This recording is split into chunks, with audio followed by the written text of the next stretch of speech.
Spoilers! Beleza, esse quinto episódio trouxe o começo da tão esperada vingança que muita gente está desesperada para ver em The Last of Us, mas ainda assim eu sinto que boa parte dessa galera vai continuar insatisfeita com esse aspecto da série. Afinal, durante boa parte do episódio, a gente ainda vê a Ellie agindo de forma leve e apaixonada, inclusive rejeitando a postura egoísta da sua versão no videogame, que age de um jeito bem mais babaca quando descobre que a Dina tá grávida. Ali, a Ellie trata a Dina como um fardo e já se prontifica a seguir a sua jornada sozinha, sendo que aqui na série a Ellie abraça por completo essa revelação e até se predispõe a levar a Dina para casa, para que depois ela volte e conclua sua vingança, claro, mas ainda assim existe uma diferença enorme nesse detalhe adaptado que eu acho super válido de se discutir.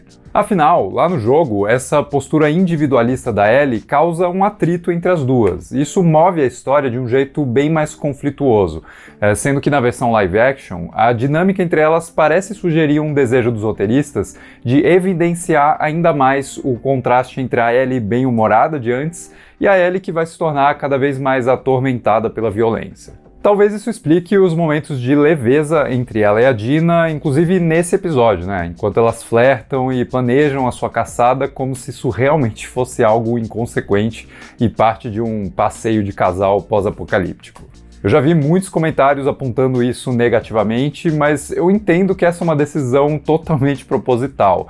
A série parece querer, intencionalmente, retratar a Ellie de um jeito ainda inocente, como se a morte do Joel não tivesse sido o evento principal na sua transformação, como é no jogo, mas sim a decisão de se vingar é que vai causar essa grande mudança. Só que essa decisão é apenas o começo de uma descida violenta e a verdadeira transformação dela só vai ser perceptível mesmo quando essa violência for concreta, e não só abstrata, não só intencional.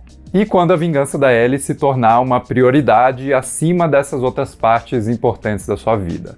Esse momento, inclusive, vai acontecer nesse episódio 5, quando a Ellie finalmente escolhe satisfazer a sua sede de sangue, ao invés de priorizar a sua própria sobrevivência e a certeza de que a Dina, a pessoa que ela ama, chegou em segurança no refúgio lá no teatro.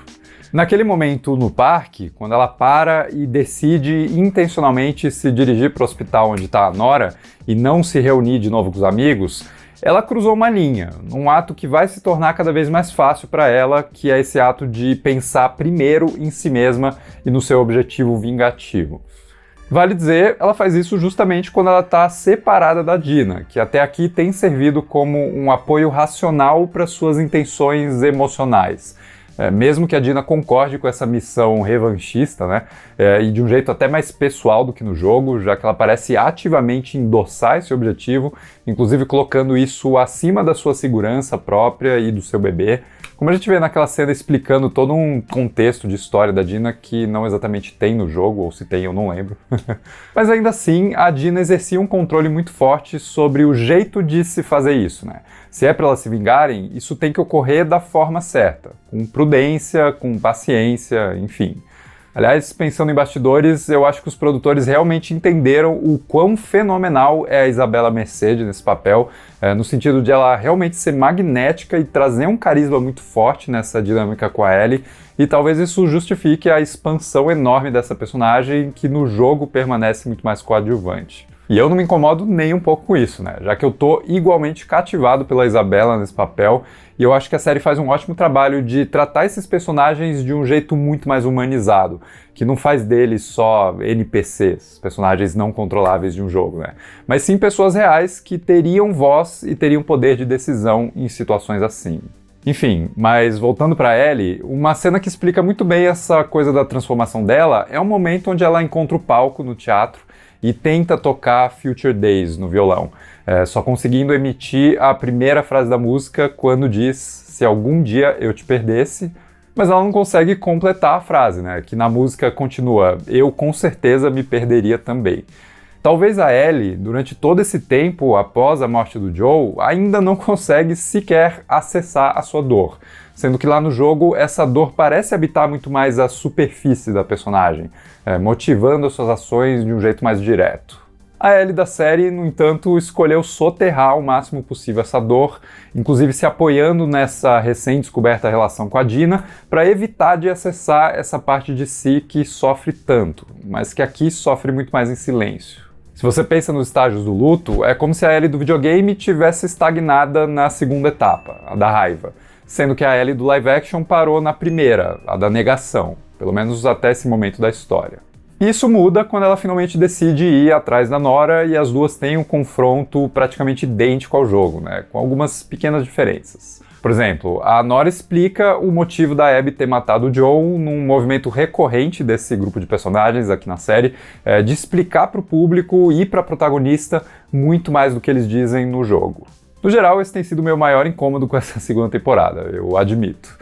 A estrutura da parte 2 no videogame é uma das coisas que eu mais amo nessa história, principalmente em como eles seguram informações cruciais para entregar as respostas só no momento certo, e geralmente de um jeito muito mais não linear. Mas eu entendo que é impossível adaptar esses detalhes de estrutura da história de um jeito exatamente igual, principalmente porque a série não conta com a interatividade do jogo.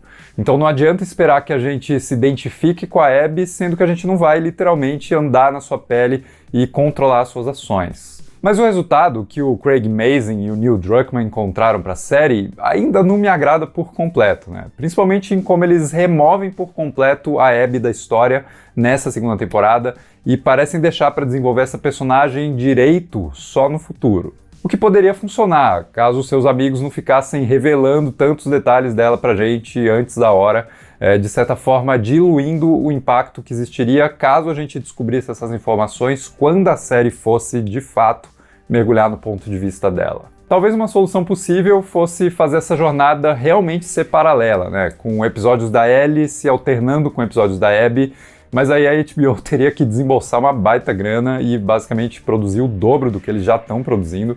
Então eu reconheço que eu estou apontando uma questão para a qual eu não sei direito como resolver. Mas a outra coisa que eu ia comentar é o lance dos esporos, né, que existem desde o começo do jogo, mas que tinham sido abolidos na primeira temporada sob o pretexto de que não fazia sentido esconder o rosto dos atores por baixo das máscaras. Mas que agora voltam convenientemente no momento onde eles são necessários, nessa cena da Nora. Eu até sinto que existe um retcon sendo feito aqui, né, com showrunners voltando atrás numa decisão supostamente ruim, mas eu até admiro essa honestidade de falar, cara, realmente os esporos eram interessantes, vamos trazer ele de volta. E ajuda muito que eles fazem isso de um jeito ainda mais sinistro do que no jogo, né, com pessoas infectadas servindo quase como pulmões para esse vírus respirar e expelir esses esporos. Com direito a uma ótima cena de abertura que faz um aceno pro Joe e para a decisão que ele não foi capaz de fazer quando uma mãe sacrifica o seu filho para salvar o resto da sua comunidade, fechando ele ali no andar B2 do hospital, sendo que o Joe matou uma galera num hospital para salvar aquela que ele considerava sua filha. E vale dizer, a gente vê que o andar B1 não tem nada, que o B2 tem os esporos, e fica a pergunta no ar, né? O que será que tem no B3? Enfim, eu gostei do episódio, apesar de ter também alguns incômodos, né? Mas que eu tô mantendo sob controle porque outros aspectos da série têm me agradado mais do que alguns probleminhas que eu, como fã de The Last of Us, não vou deixar de notar. Mas é sempre bom pontuar que uma adaptação vai ter diferenças mesmo, né? Eu ainda considero o jogo a forma superior de vivenciar essa história, que parece ter sido feita perfeitamente para essa mídia. Mas eu gosto de ver um outro ângulo, né? Um outro jeito de abordar esses assuntos e desenvolver esses personagens. E eu acho que a série tem entregado isso bem satisfatoriamente, na minha opinião. Mas e você? O que você achou do episódio 5 de The Last of Us? Comenta aqui embaixo, vamos continuar a discussão. E se gostou do vídeo, não esquece de deixar um like, se inscrever no canal, apertar o botão de hype aqui embaixo e a gente se vê no próximo vídeo.